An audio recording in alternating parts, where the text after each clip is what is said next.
Então, pessoal, é o seguinte, vamos começar a ver outros tipos de consulta com campos calculados, tá certo? Vamos lá em criar consulta. Dessa vez agora, eu vou começar a trabalhar com múltiplas tabelas, tá certo? Com mais de uma consulta, aliás, uma consulta com múltiplas tabelas. Então, por exemplo, eu vou pegar aqui a tabela de pedidos. E a gente vai construir devagarzinho aqui alguns tipos de consultas interessantes. Então, eu vou querer o número do pedido, código do cliente, data do pedido,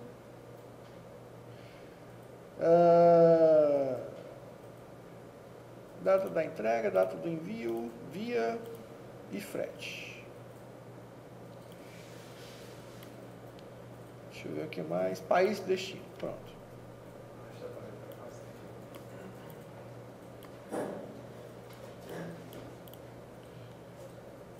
Vou só reduzir aqui um pouco. Tem espaço, né? Então, ó, número do pedido, cliente, as 3 datas, né? Data do pedido, data da entrega, data de envio, via, frete e país de destino. Certo?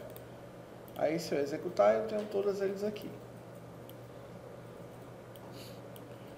Como eu disse a vocês, a grande maioria das ações que a gente vai fazer sempre vai ser por meio de uma consulta.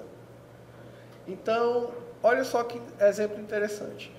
Eu tenho agora uma tabela, né? Eu tenho uma consulta baseada numa tabela, onde essa tabela ela vem com alguns dados que não me representam muita coisa. Exemplo, eu tenho aqui uma venda, onde essa venda tem um cliente chamado 85, mas eu não sei que cliente é esse. Aí eu teria, né, se eu não conhecesse consulta, eu teria que ir lá em cliente. Aliás, melhor, né? Eu já tenho uma consulta aqui? Na verdade não tenho, né? Aquela a gente não salvou. Né? A gente não salvou. Mas não tem problema não, a gente abre aqui.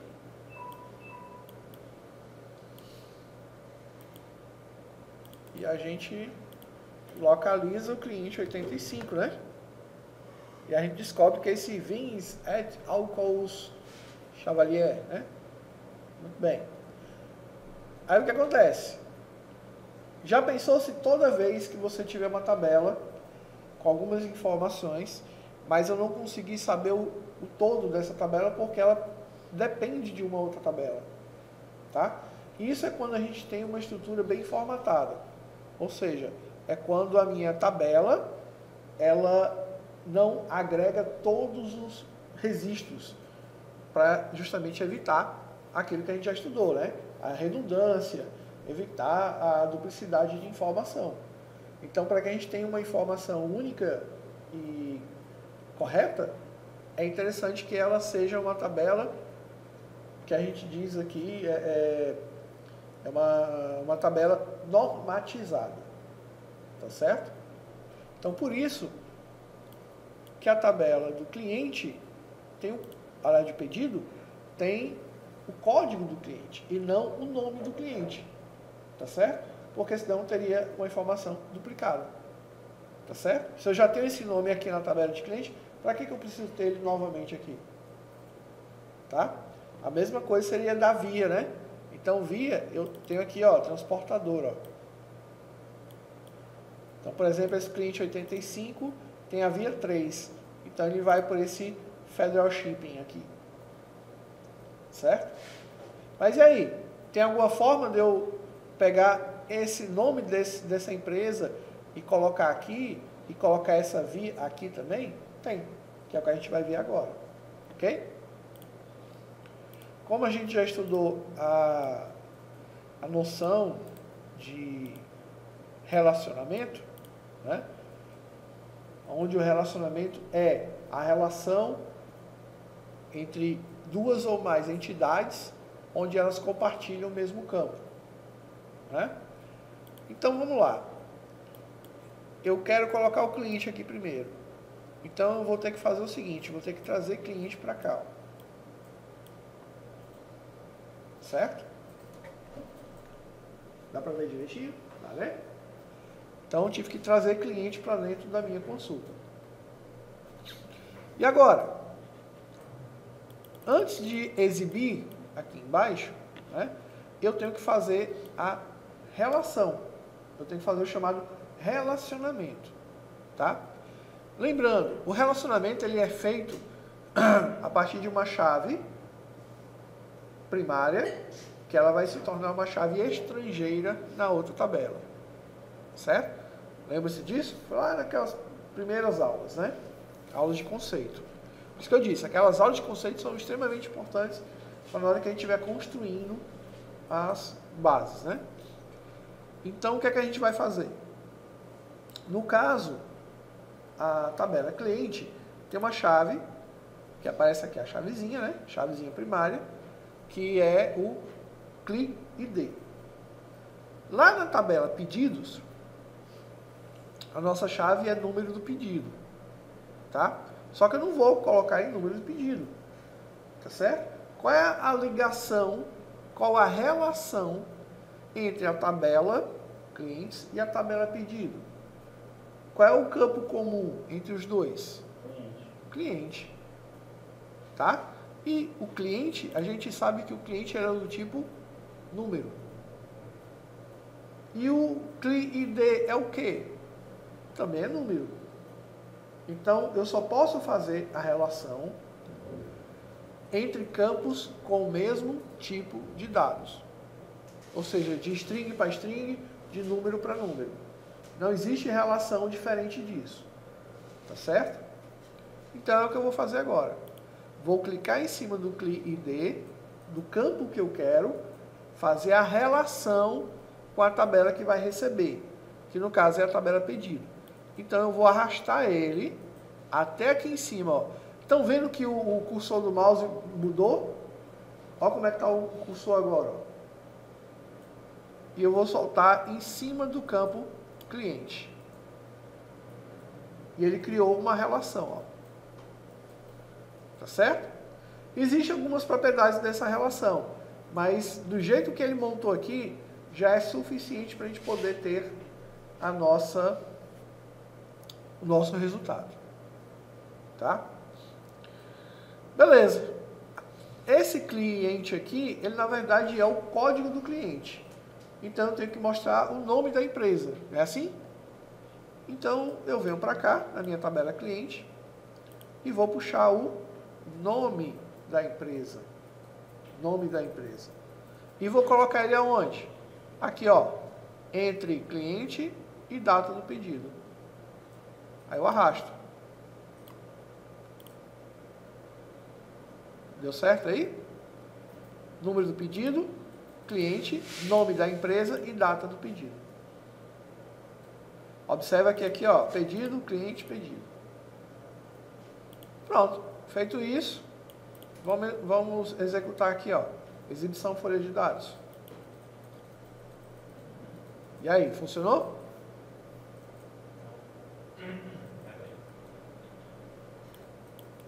Voltar para a estrutura.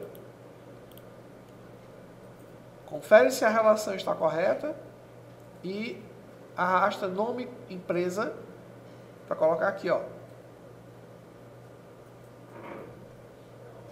Se eu quiser retirar aqui o... Vamos supor o nome da empresa. Nome da empresa, não quero mais. Delete, né? Simplesmente. Seleciona e deleta. Tá.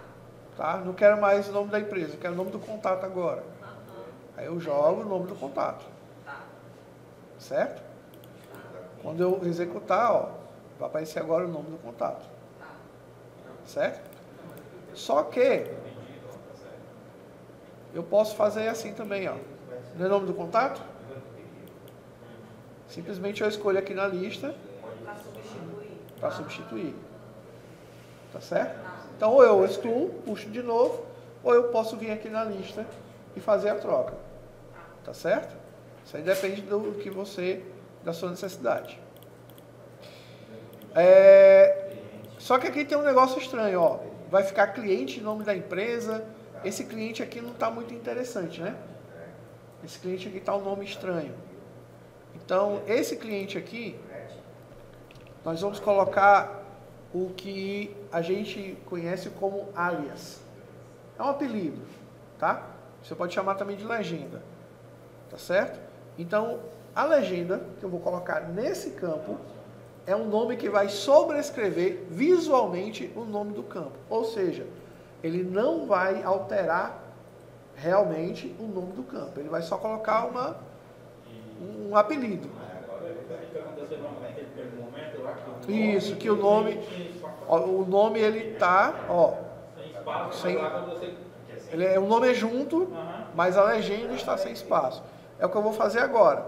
Então, aqui na frente, ó, de cliente, certo? Ó, na frente de cliente, eu vou digitar code cliente e vou colocar 2 pontos, seta para baixo. Então, o que foi que a gente fez aqui? A gente acabou de criar aqui uma legenda, né, um alias, para cliente. Por quê? Porque senão ia ficar um negócio estranho, né? Code cliente e nome da empresa, como é, né? Ia ficar um negócio esquisito. Então, depois que você fizer isso, executa aqui. Olha o que é que vai aparecer, ó. Vai aparecer o nome que você definiu. Certo? Code cliente 2 pontos e mantém o nome que já estava. Voltando para a estrutura. Certos? Bom, o outro que a gente vai ter que colocar é o via, né? Então, aqui eu tenho que colocar código cliente, o nome que eu quero, aí tenho que colocar 2 pontos e manter o nome original. Manter o nome da tabela, o nome do atributo, o nome do campo. Ou seja, tudo que você vai escrever vai vir antes dos 2 pontos. Tá. Certo?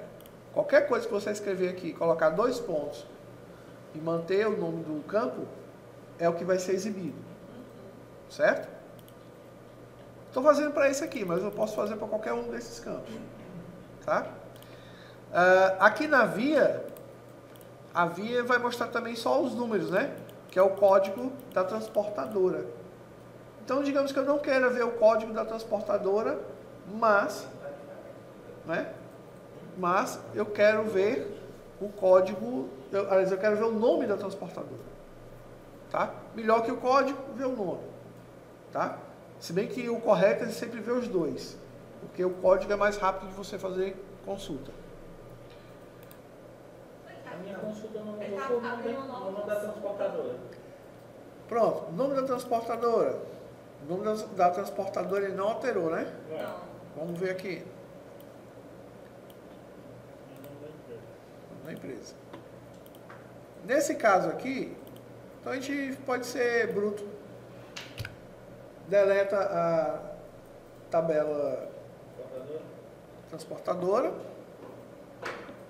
Deixa eu só ver aqui se ele alterou. Alterou aqui, né?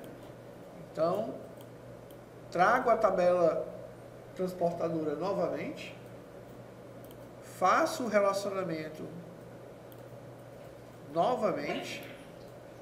E puxo aqui, ó, nome da empresa. E ele vai entrar aqui, ó, no meio, entre via e entre frete. Preste atenção, ó. Estão vendo aqui que tem tabela? Transportadora?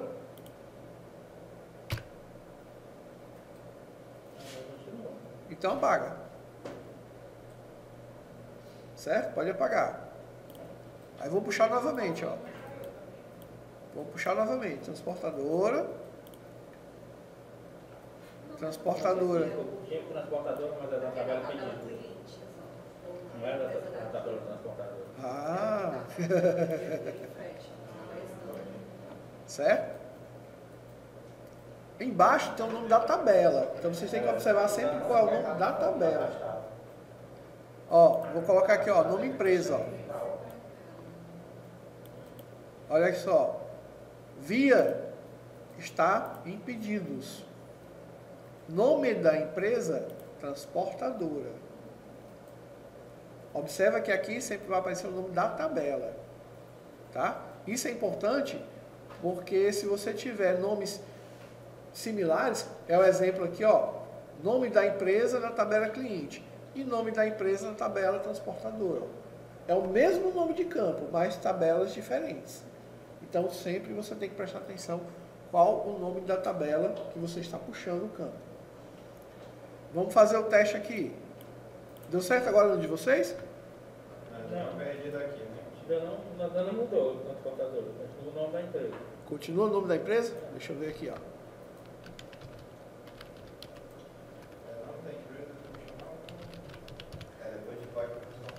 Transportadoras.